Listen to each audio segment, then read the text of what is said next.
বাংলাদেশের মানুষ এই বাংলার মাটিতে তোমাদের ঠাঁই দিবে না, দিবে না, দিবে না।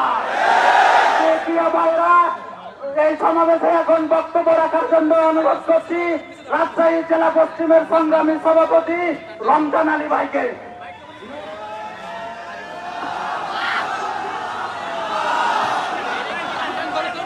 আসসালামু আলাইকুম ওয়া রাহমাতুল্লাহি ওয়া বারাকাতুহু।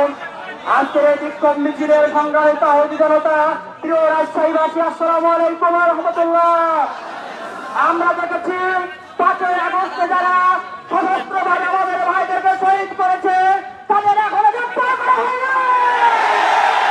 প্রতি সপ্তাহ তাদেরকে গ্রেফতার করতে হবে।